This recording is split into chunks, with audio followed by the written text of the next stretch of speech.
Good afternoon. Welcome to Weekend Central on TV3. We are also live on DSTV channel 279. My name is Grace Hamwa Ajuman. Coming up this afternoon.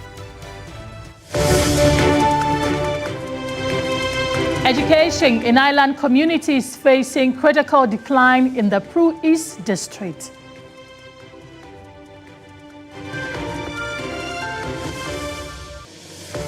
Also in the bulletin, we visit Kwabri East Municipality to assess government commitment to realizing key promises in early childhood education.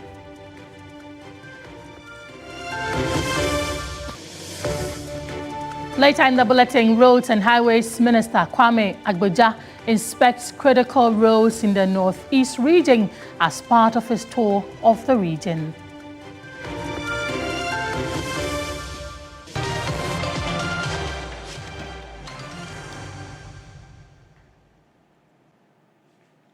Many thanks for joining us. Let's begin the bulletin now. And former Finance Minister and ranking member on Parliament's Finance Committee, Mohammed Amin Adam, is calling on the Bank of Ghana and the Finance Ministry to explain the implications of the Court of Appeal ruling restoring the license of GN savings and loans before any decision is implemented. Dr. Amin Adam says the ruling has serious implications for Ghana's financial sector, especially as the country exits its IMF-supported program. In a Facebook post, he warned against politicizing banking regulation, insisting that financial stability must be treated as a national priority rather than a political promise. According to the former finance minister, the Bank of Ghana must first explain whether it intends to appeal the ruling and also carry out a fresh prudential assessment of GN savings and loans before any restoration becomes operational. Dr. Amin Adam also wants the Finance Ministry to disclose any potential fiscal exposure arising from the ruling, including compensation obligations, depositor liabilities, and recapitalization cost. He cautioned that reopening financial sector cleanup decisions could weaken confidence in Ghana's regulatory framework and create uncertainty in the banking sector.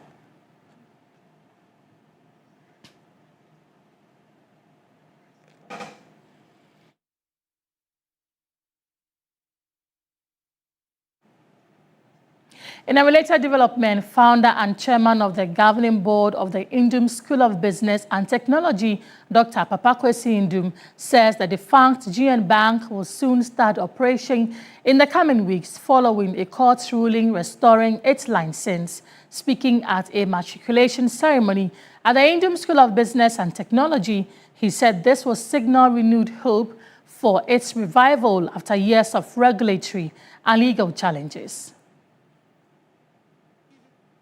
Some licenses in the UK that just in the past month have been restored to us. And we are looking forward to, in the next few weeks, having the GN Bank GN Savings license restored. With the court judgment that happened just this past Thursday, there are some legal procedures to go through, and then our belief is that we will get the license. And we've been preparing.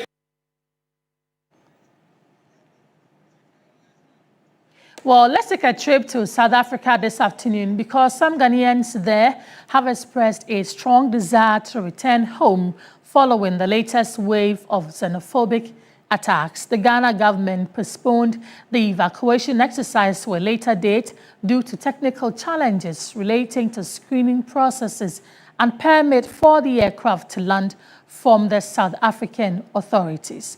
This caused considerable anxiety among the Ghanaians who are desperately seeking to return home. They expressed their frustrations to the Minister for Foreign Affairs during the visit to South Africa. Yeah, me person me free krom ha because situation edi me buy manyeshi, and I wanted to go back. I need to go back home because we don't want to stay here. I'm sick and tired of this country. I should have been fed. Look at how I am. I have been working as a teacher in this country, not that Ghanaians are illegal, but the Home Affairs forced most of them to be illegal.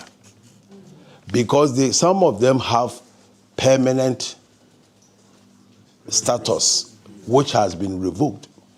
I have them here. Some have business permit. They came with business permit. They renewed here 3 times.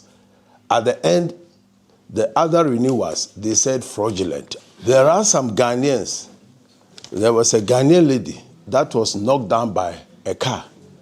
I took it upon myself to claim that we have something rough, road accident fund. I pushed it to the end. I took a lawyer by myself. At the end of the payment, they said they have declined it. Some of us outside Pretoria can't even travel by bus or their taxis, even for them to come and register their names because they are scared. Because the moment they started Marakware style, then they have to divert the taxi somewhere. So how about them? What are the safety measures towards them, if necessary? Se se binom ye won krata wo krom ha. Ye pese ko Ghana no so bi. Ye san wo adwuma kase wo krom ha. Ye pese ko Ghana because intimidation no edoso. Police ni kura timi ba wo adwuma mo nim so obi bia ye. But obefa kwan bia so agiska through ho ana so be intimidate ma that the whole day no ude no nyina ye basa. SSS na eba. Inti yesre papa say ono de owano okasa yetie se pa no mpesa ya ye won krata no kra ye nko yekrumu a omo nka kire ye ntokwa bia nim ye ba ya mfa hwama ye betumi asenya ko ye chiboko se be ye na ye no omunya anototu bia eye me de nra me hu akola no a ukofa no free airport no me hu ye ne me kan ya ne say no akola na agu anim as because what the misinformation the airport ho omo afili form no wo me group no nyina omo frɛ me am se mo ntwen papa no se tam so a obekma mo tam na mo nyina maba airport nti obi an kan kyerɛ na wo adi mirika na wo airport but anopa me se hu se wakofa no a wo no kasa no me kan ya ne se hallelujah papa na yi efrɛ ni nguase ni nyina mu nti me srɛw adwuma papa na wo ya ne obetio ne wontie ye de mpaibo eta wachi. So what we are seeing or witnessing is not something that is going to end today. Most of them have put these guys who are doing these demonstrations on a payroll, a strong one. So it's not something that is going to end today. I'm looking at a worst scenario as a business owner is in discussing with the ministry, the South African counterparts, if they can actually have a takeover plan of Ghanaian businesses, because at the DTI they've got a takeover regulatory panel where they will be able to give us offers so that they can take over those businesses to their local South Africans so that we can live peacefully. Because at times it's also so difficult having stayed for years running businesses and you just have to leave. And many of our staff are also leaving. And at the end of the day, how are we going to pay the rent? I personally, I'm even ready to go back to Ghana, but because of certain situation, because my children are here, there's no way I can also leave them behind. Refugee, na force say at the end of the day, would be to charge you. Mouse campo 2000, ye engineer mouse 3 months, betuya na san renew, and no cry ye mouth. Na permit no so a yenye mawo enti ya no wo accuse ye say Ghana for yen papers ya papa midinya din sra mo say enye no kore eye wo na wo ma yenye nkrata na nka amfo obi hu so ba bua sika no kakra na ode ayede a ebe ma ne ho ahe ha no ne watumi atena oman ni mu. Well, let's speak with Professor Daniel German Kipo Sunyezi. He is an associate professor at the Legon Center for International Affairs and Diplomacy, LESCI, at the University of Ghana. Prof, thank you for your time and for talking to us this afternoon. You've listened to the issues these Ghanaians have raised and the challenges they face, even with registering or getting the appropriate documentation, and the emotions and the issues they expressed. First off, what meanings do you read into the intensity of the attacks in that country, looking at what they've said on camera this afternoon? Thank you very much for dear viewers and listeners. I think the situation in South Africa is a very serious one. It is very serious that I believe that the government of Ghana has already expressed interest and have commenced steps to bring our citizens. This should be treated as a situation of emergency. And at this very moment, I think lives are in danger in South Africa because the manner in which the citizens of South Africa are molesting Africans, especially West African, sub-Saharan Africans. The attack is more serious in West Africa than those in the Sahel, in the SADC regions. So that is the situation. Ghana, Nigeria are the leading West African countries who are target of attack. So that is the situation we have. And the South African authority and the people have made it very clear that they do not want other Africans to live in their country. I think the people have made it clear. Even some who have permanent resident permit have been revoked. And these are people who have lived there maybe for 10 years plus, have established business, they are teachers, they are nurses, they are professionals, and living there with legal permit, and that has been revoked.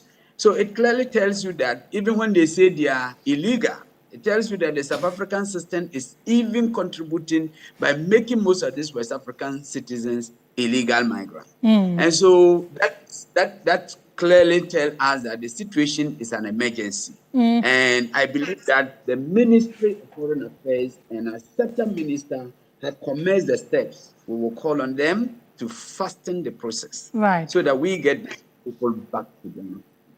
Prof, so we know that government says it needs some few days to be able to conduct the next evacuation exercise. While we wait for these few days, we don't know how long it's going to take, though. What measures should the Ghanaians also take to ensure that they protect themselves?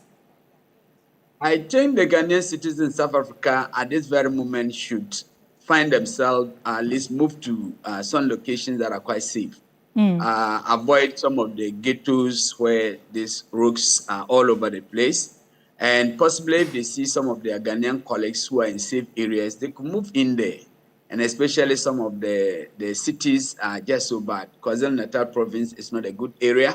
So they need to move out of some of those dangerous areas and getting closer to Ghana's High Commission, particularly in Pretoria, where plans are made to move. And I will also think that maybe even though we have financial challenges, I think our High Commission in Pretoria and our consulate in other parts of South African cities should make some temporary arrangement to be able to get some of these stranded ones to have some temporary shelters where they can hide for safety.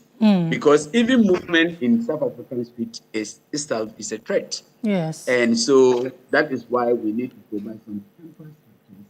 Now people should also avoid some dangerous states, some dangerous ghettos, so that House government is working to resolve some of these legal and technical challenges so that they will be safe. And when government is ready and the flights are ready, they will be able to go in and get evacuated from South Africa. So, Prof, if we have to take this to the bigger picture beyond just Ghana and South Africa, what other terms or what other measures can African countries take to address these anti-immigrant sentiments and foster the unity that we all look forward to as Africa? I have always held the view that I think that our continental body, African Union, has been very lenient to South Africans, and I expect that the continental body should have taken drastic measures against the South African authority.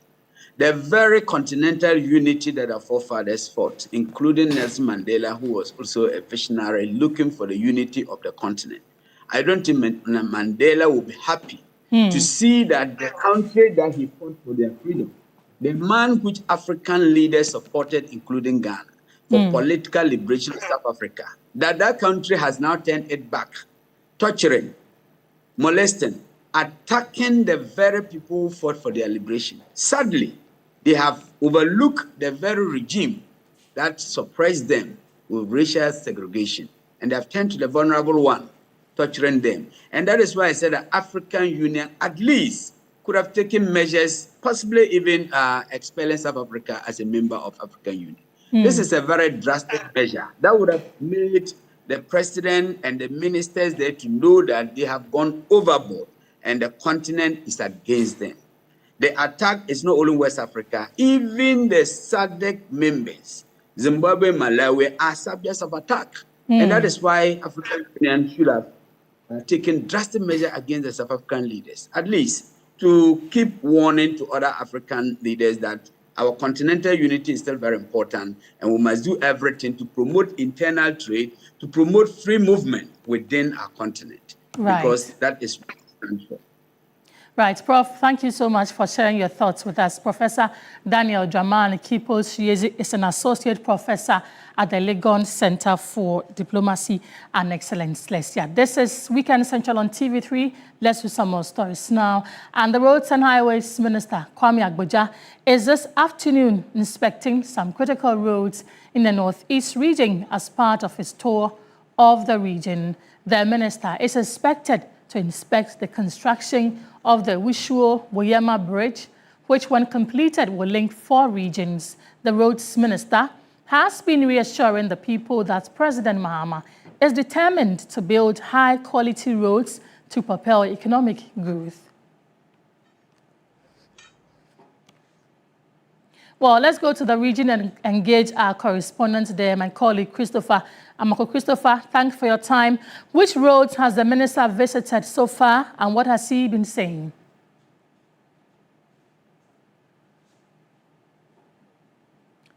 Christopher, can you hear me?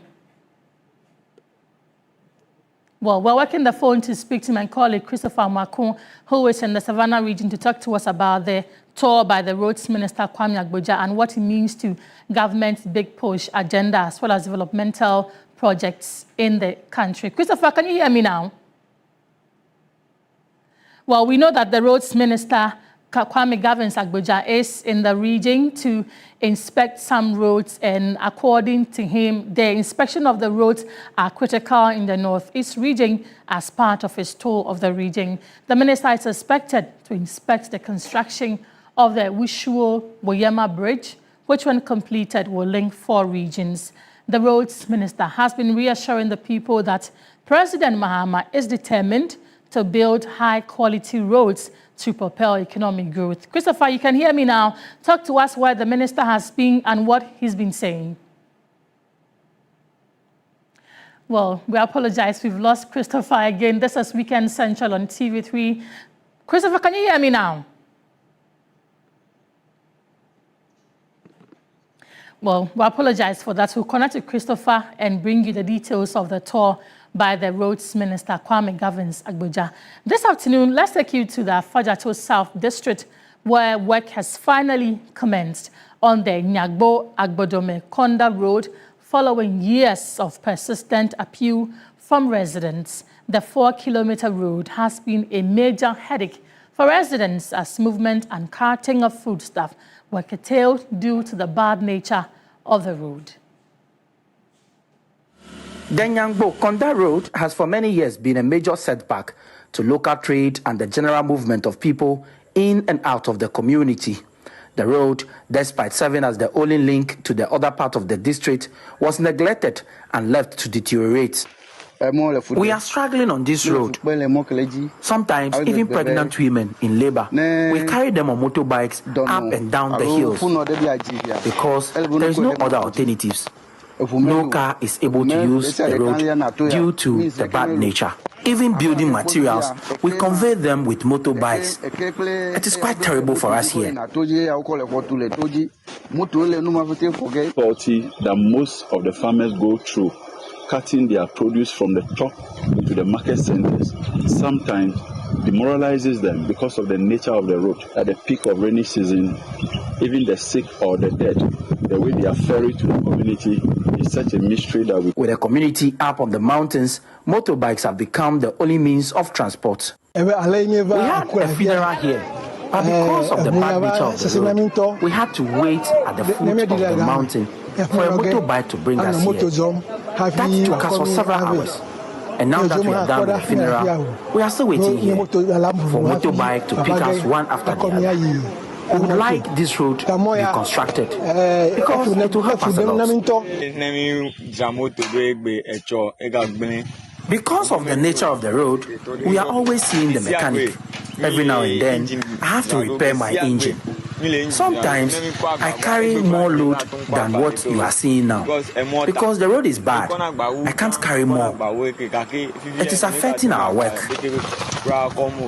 But after years of persistent appeals, government has finally heeded the call to redevelop and construct the about 4-kilometer road. Member of Parliament for the area, Frankie Fiye, in an interview, said the decision to address the road problem aligns with government's reset agenda.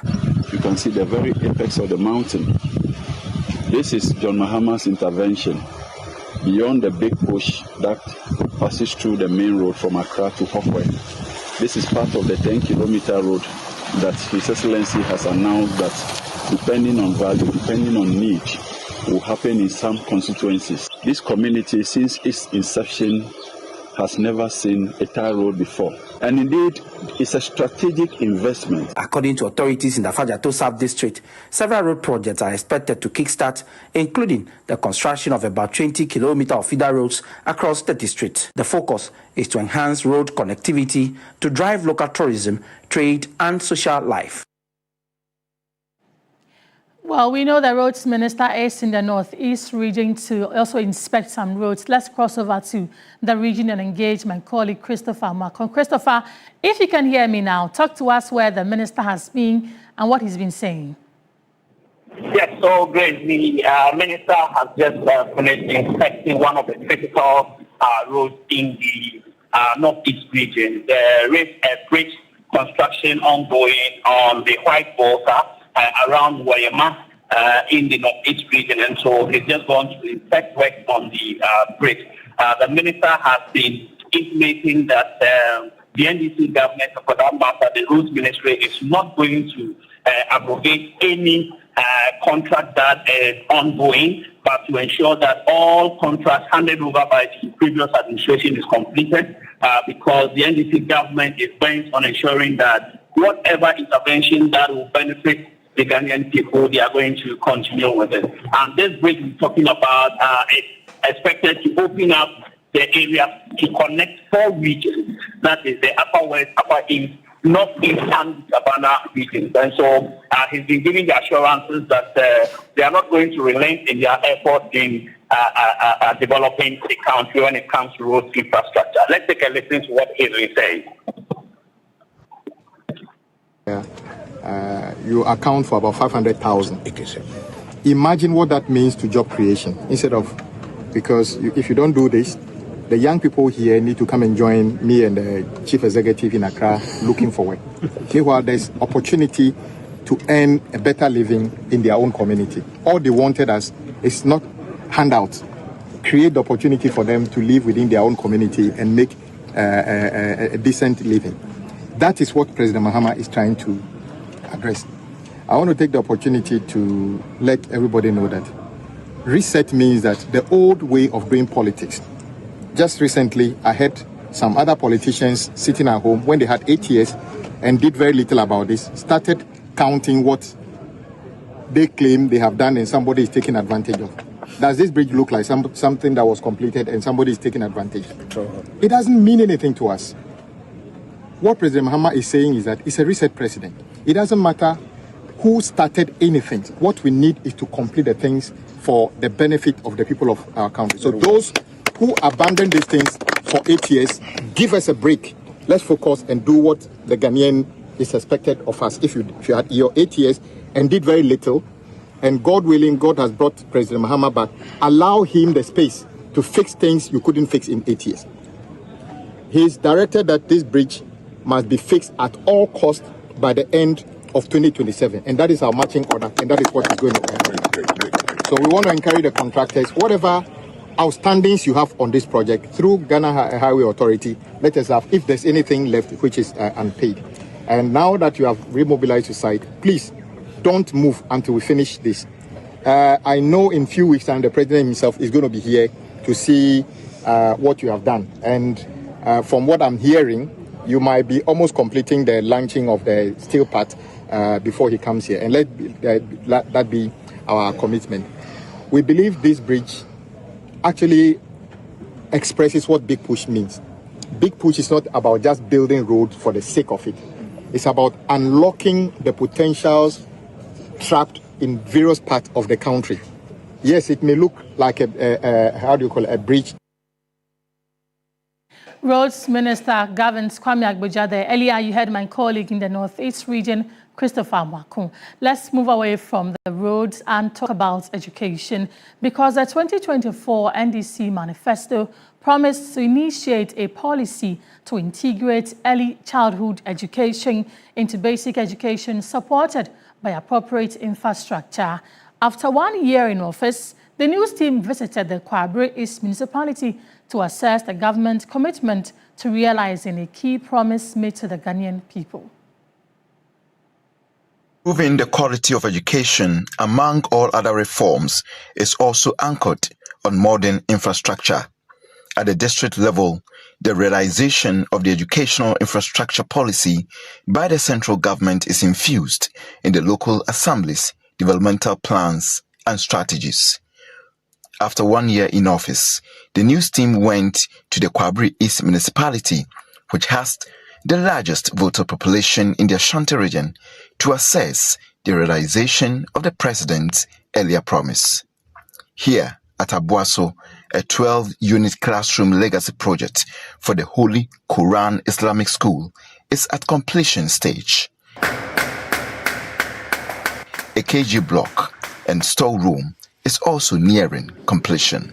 Community like since Kwabri East came, one may say that since the inception of Kwabri East, or since Kwabri East came, hasn't been a school in that area before.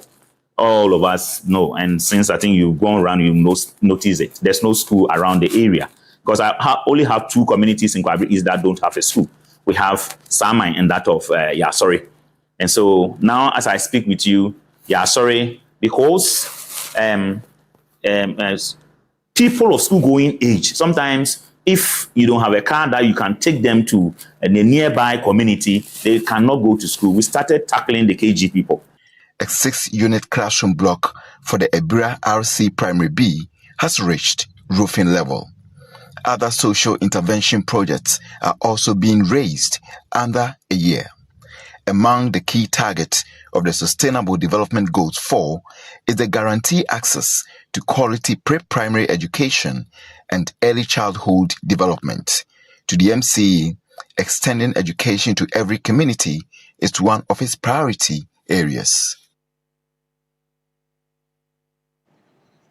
And education in island communities is facing a critical decline as child labor in facing severe poverty and infrastructure deficit are pushing classroom attendance to its lowest levels over time. My colleague Belinda Tete visited some island communities in the Pru East district and filed this report.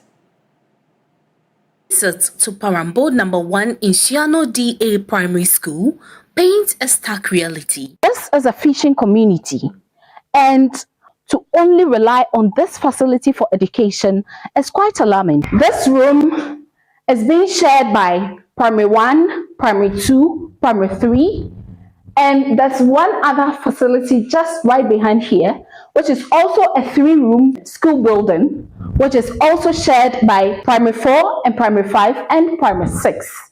And so right after Primary 6, the students here will have to go to the next community or the neighboring communities to access junior high school. As the only government-owned school facility in the area, it hasn't received any form of renovation or facelift in 40 years. This, authorities say, is one of the reasons why children lack interest in education.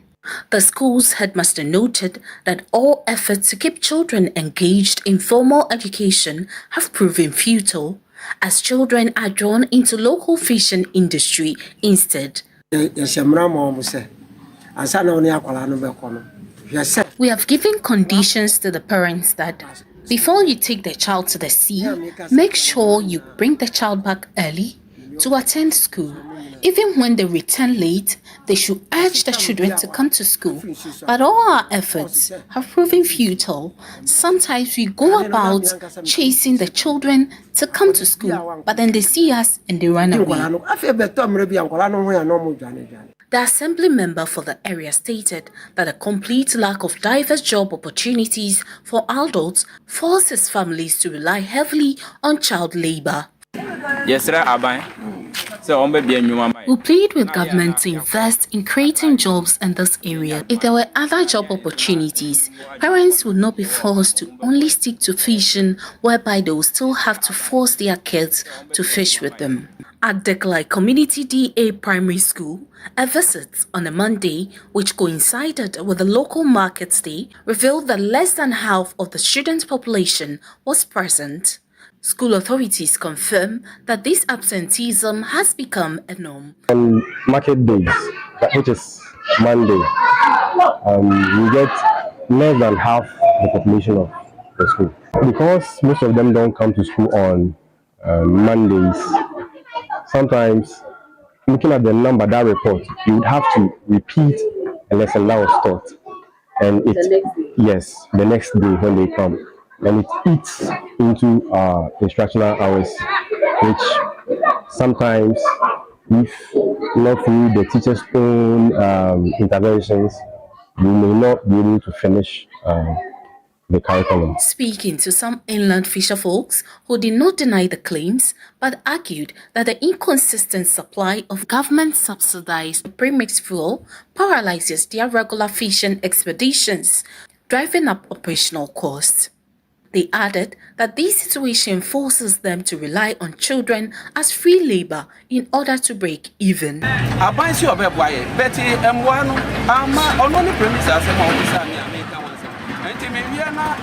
Government promised to assist us with premixed fuels to make our job easier, but it doesn't come consistently.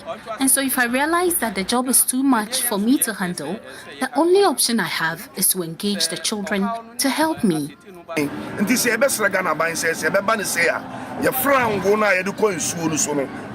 so we'll plead with government to give us consistent supply of premixed fuel, because the demand for the fuel is higher than the supply, and that is why we are facing all these challenges. While local authorities insist that they are actively fighting child labor, they admit that their interventions have yielded no significant results. The first attempt that we made to try as much as possible to curb that situation is to make sure that those communities around, maybe by the riverside, are given this school feeding program. Yes, because apart from even fishing, when those who don't have this school feeding program, when it is break and they go back home to eat, they don't come back again. Not only on even market days, and we have also engaged the parents on countless occasions, trying to educate them, to let them know the essence of, at least maybe especially when a child misses Monday as a school day. Child labor there last year, your sentence will be 7 years with them. Last year, someone was sentenced to 7 years in prison, and so in our own ways, we are trying to put an end to it, but our efforts are not enough. The educational crisis in inland communities directly undermines Ghana's commitment to the United Nations Sustainable Development Goals, creating a domino effect across multiple global targets. This includes SDG 4, quality education, SDG 1, no poverty, and SDG 8, decent work and economic growth by 2030, all of which demand immediate measures to eradicate all forms of child labor. Without consistent efforts to enforce child protection laws, many children in Ghana's inland communities will continue to be pulled out of school to help their families in fishing activities. This ongoing use of children as cheap labor in fishing threatens their education and leaves their future uncertain. Belinda Tete, TV3 News, Yeji, Pro East District, Bono East Region. This is Weekend Central on TV3. We have more stories after this break. Stay with us.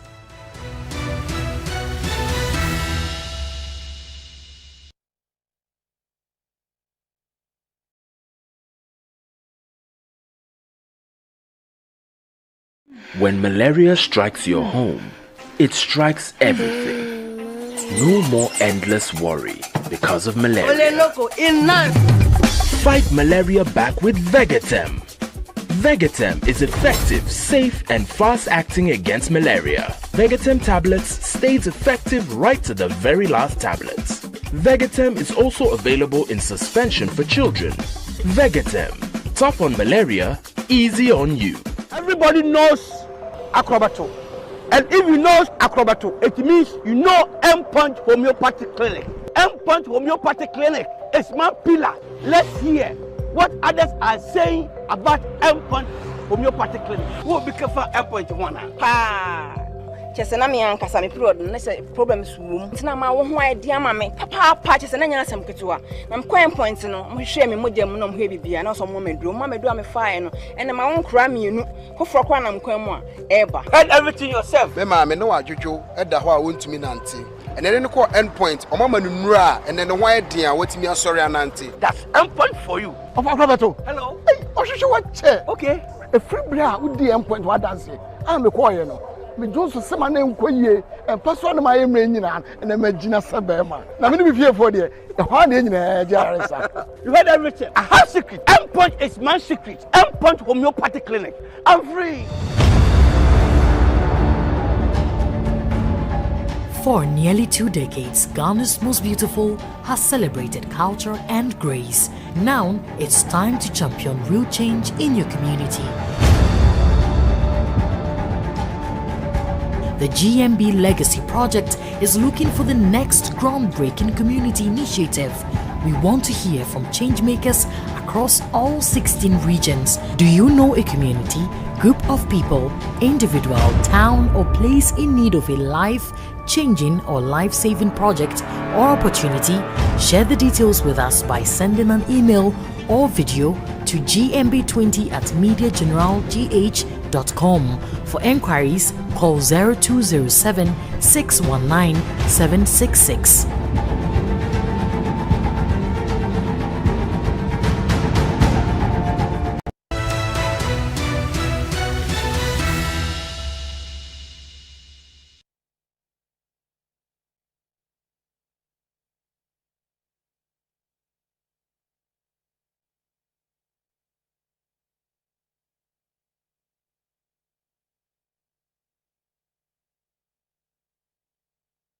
On TV3, a new research by a principal investigator of the York St. John University in the United Kingdom, in collaboration with local researchers, has identified what is arguably the superior craving of pregnant women, choline or bentonite clay, popularly called ayelo or chile, as harmful to maternal and fetal health.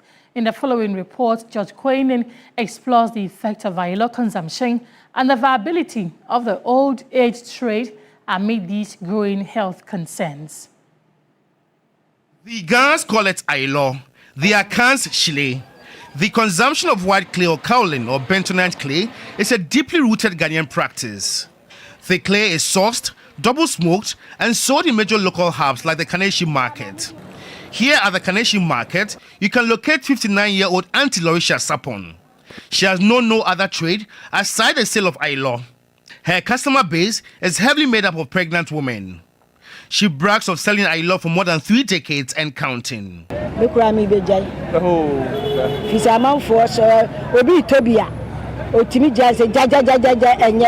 I'll be quitting soon due to how people badmouth ayelo. If it is not good, God will not have created it. She touts the potency of ayelo and its enormous benefits.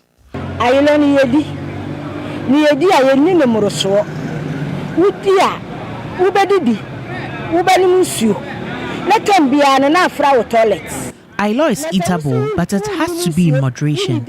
Eat and drink water after eating it. There are those who eat in abundance, but I don't entertain them.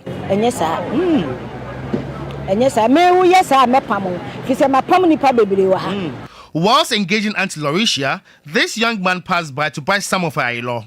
The news team was curious to know what influenced his decision, but he was quick to tell us that he was sent.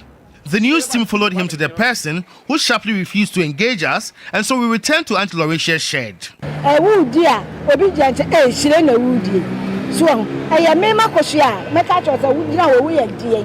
The bad comments compel people to hide and eat Ailo. We are made of earth, and so is Ailo. That is why she is hiding her identity. Bentonite clay, until recently, has been proven to be harmful to mothers and unborn babies. A new research has debunked the notion of Ailo giving babies smooth skin. There is currently lack of published studies specifically examining the effects of Ailo consumption on unborn babies, making the new research novel as it contributes new evidence to another research area regarding maternal dietary exposure and fetal health outcomes. The study, involving 117 pregnant women attending 2 public hospitals, found that approximately 1 in 4 women, which is 26.5%, reported consuming Ailo during pregnancy. Realize that in pregnancy, those who consume, we found some key parameters of this fetal growth to be reduced compared to those who didn't consume. And this were basically the head circumference, which is measured when a child is born. So this is more like a surrogate marker to determine the brain size of a child. And then the abdominal circumference as well was reduced, and then the female length was also reduced. So how can you be consuming something and you think you are okay, but you're not okay? Even the effect of having low HB, iron deficiency. Imagine that a pregnant woman who goes to antenatal and is told that you have iron deficiency, okay, and you are given an iron supplement to take just to try to increase your blood level. Then behind the scene, you are still eating chile or Ailo, meaning that work done is zero. Ascertaining the viability of the old age trade took the news team to the Malata market in Accra. How long are 20 cities? This point. Let me give up here. Just have to continue from this side. So I'm here at the Malata market in Accra.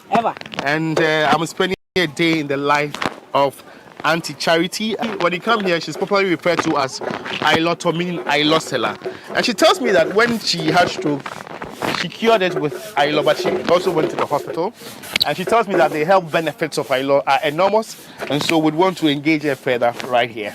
We and I will fear now to we be. And if I wait to some nafa year woman, just a 30 minutes. If you have tummy or headache, just chew Ailo or apply Ailo in water, and it works like magic. It heals all kinds of pains. My brother got healed at a point in time. Ailoto recounts several occasions where she wants buyers to moderate its consumption if they bought more than necessary.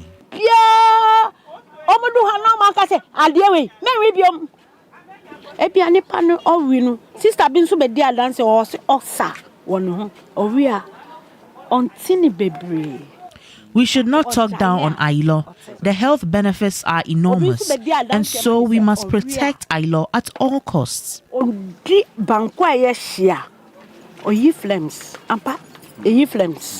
But there are mixed feelings among the general public.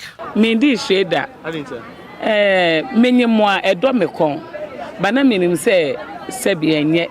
I have not eaten Ailo before. I craved it when I was pregnant. So the best thing we did was that during sunny days, we poured water on the earth, and the smell alone was enough. I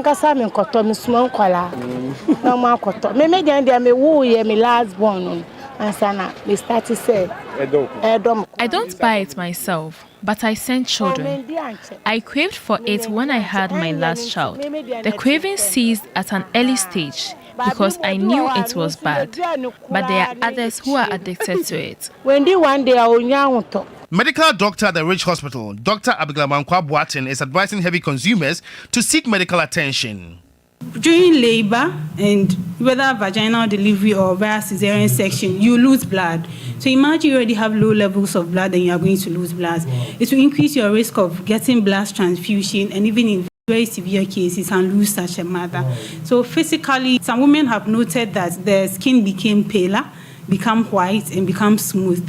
But those are just the aesthetics. But beneath the skin, there are lots of things that may be happening to the baby that you may not see with your eye. The research may do its part by outlining the dangers of ILO to the general public, but beyond that, the cravings of consumers, particularly pregnant women, as well lies a major factor in realizing the reduction of its consumption due to its health effects. George Quenin, TV3 News, Accra. Here in the studio, my name is Grace Hamo-Ajuman. Let's do some more stories. The worsening Ebola outbreak in the Democratic Republic of Congo is once again forcing Africa to confront painful memories of one of the continent's deadliest health crises. Nearly 750 suspected cases and at least 177 deaths have now been recorded, raising renewed concerns over preparedness, surveillance, and how quickly countries can respond if the virus spreads further.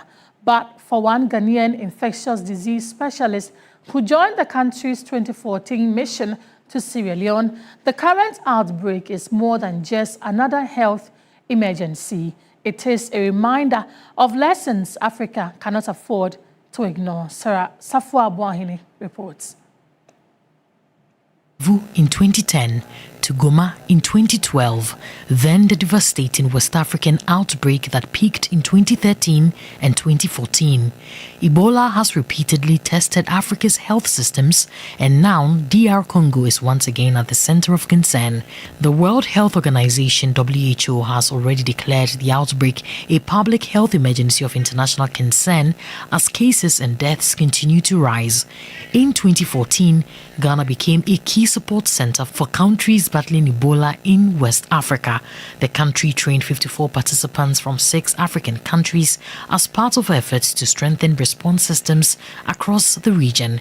The infectious disease specialist Augustine Isego was among Ghanaian health workers deployed to Sierra Leone during the crisis, a mission he says exposed them not only to the dangers of the virus, but also the emotional and psychological toll that came with it. Getting to our last days, we had one old man who died in our center. That's PTS2. My center was called PTS2. But I was the lead. We had the community with cutlasses, guns, and all that. And they came. What was their problem?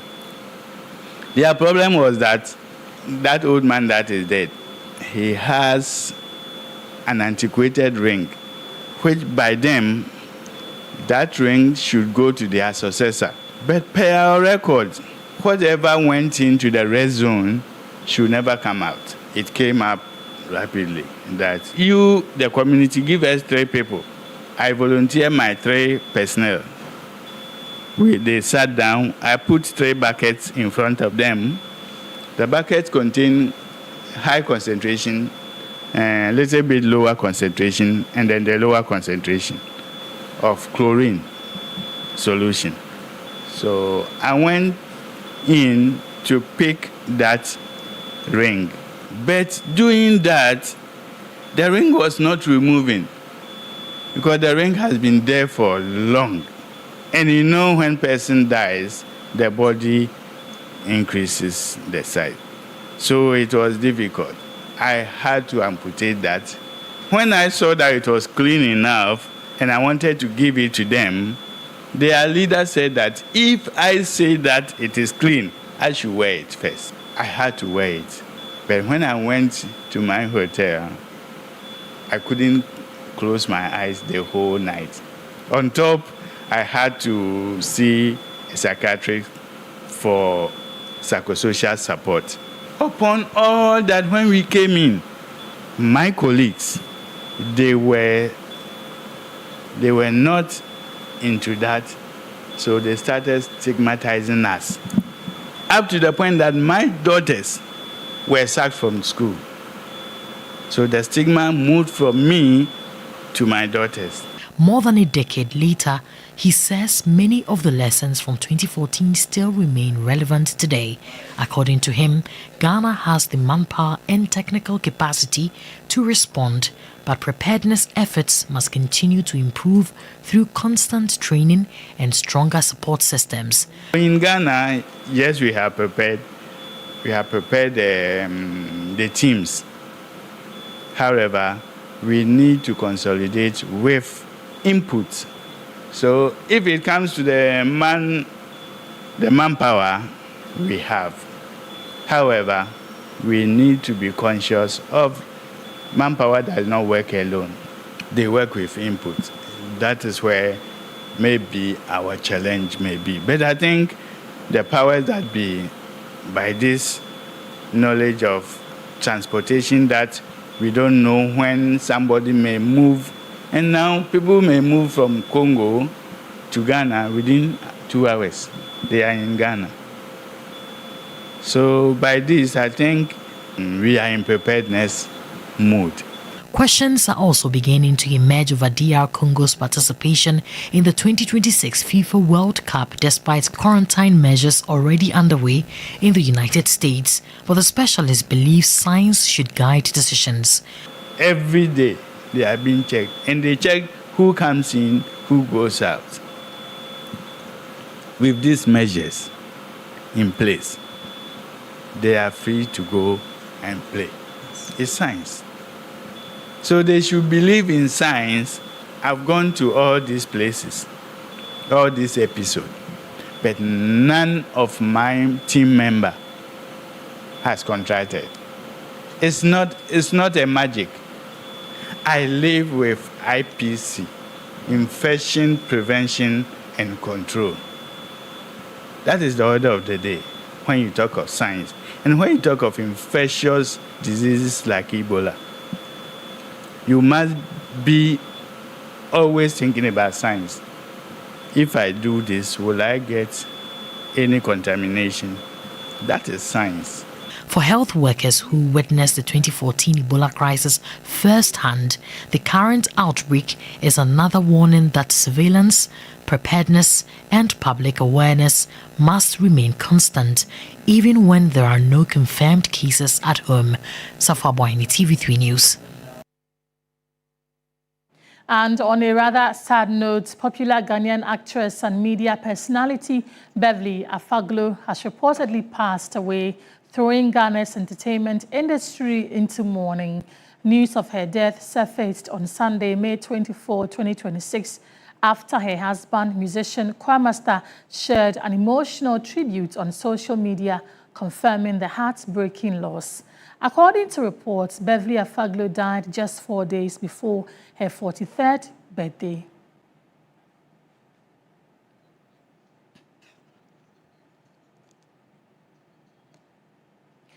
Well, it has thrown everybody into a state of mourning, and may her soul rest in peace. For the family, husband, and people who are so close to her, we wish them all the best, and our condolences to all those who have been affected. But that's how we wrap up Weekend Central on TV3, also live on DSTV channel 279. My name is Grace Hamwajiman. Thank you for joining us. Good afternoon.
Giovanni. Yes. He looks elegant and handsome. He's so calm how he talks. Thank It's you. not so romantic. He's looking good. He's 10 over 10 minus nothing. But you have respect for many. Sir. Yeah. My idea inside.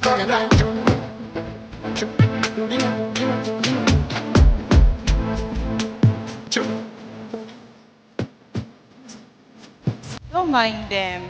Alright. I love you, baby. I don't know. I think I'm falling for him. Hey! Date Rush shows every Sunday at 8 p.m. on TV3. Brought to you by Enapa Foods, Heaven Insecticide Spray and Coil. Obuasi Bitters, Numna Wumwankasa. Gold Board Jewelry. My Life Insurance. Republic Bank, Lady Fort. Jojo Carbonated Vodka Mix.